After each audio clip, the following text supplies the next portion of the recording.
May umaligid dumanong barko ng China Coast Guard na sa malapit sa Manila Bay. Pero agad yang pinabulaanan ng Philippine Coast Guard. Live mula sa Maynila, nangunguna sa balita si Gio Robles. Gio, nasan ba talaga itong barko ng China? Jiggy, namataan ang China Coast Guard Vessel 3306 sa layong 58 nautical miles mula sa Capones Island sa Zambales kaninang umaga. Ayon sa PCG, nagbago na ang lokasyon ng China Coast Guard Vessel na patuloy ang galaw sa bahagi ng West Philippine Sea na sakop ng Scarborough Shoal. Ayon sa Philippine Coast Guard, pinadala na nito ang BRP Cape San Agustin para itaboy ang CCG vessel na nasa loob ng ating Exclusive Economic Zone o EEZ. Pero nilinaw ng PCG na malayo at hindi nakapasok ang China Coast Guard vessel sa Manila Bay. Pakinggan natin ang pahayag ni PCG spokesperson for the West Philippine Sea, Commodore J. Tariela. If you're going to use Manila Bay as a point of reference, it will attract so much attention from the public. But in reality, it's not really inside Manila Bay, or it's not that close from Manila Bay.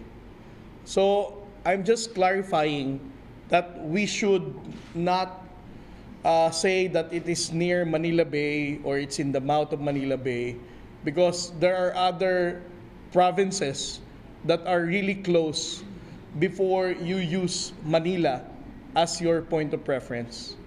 Teresa Magbano has to go back to Manila for logistical concerns, and it will be 4408 to continue the patrol sa vicinity of Bajo de Masinloc and off the coast of Zambales.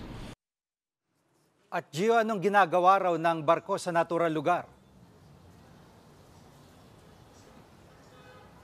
Jiggy, unang na-monitor ng Sea Light, isang maritime transparency group na nakabantay sa West Philippine Sea, itong CCG 3306 na tila nakabantay para salubungin nga itong BRP Cape San Agustin na patungo sa direksyon ng Bajo de Masinloc o mas kilala nga sa tawag na Scarborough Shoal at Panatag Shoal. Ayon sa founder at director ng Sea Light na si Ray Powell, posible ang mas agresibong aksyon ng China sa West Philippine Sea kasunod nga ng salpukan ng mga barko nito noong August 11. Narito ang pahayag ni Powell. It may be connected. It may be that they are going to go take the extra mile, as it were, to make sure that every time a ship comes out of the Philippines archipelagic waters, that there's a China Coast Guard ship there to keep an eye on it. And I think that could relate to the fact that they're, again, hypersensitive about what happened on Monday. Jiggy, 4 na CCG vessels ang nakabantay sa 24 nautical mile radius ng Scarborough Shoal.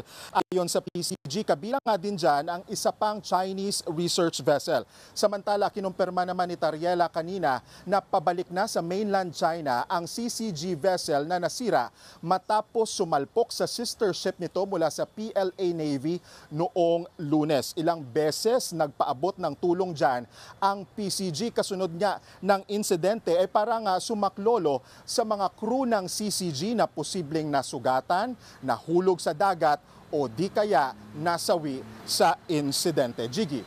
Yan ang ulat ni Gio Robles live mula sa Maynila. Mga kapatid, Jiggy Manikad po. Pagdating sa mahalagang balita sa loob at labas ng bansa, dapat una sa lahat, mag-follow at mag-subscribe na sa social media pages ng News 5.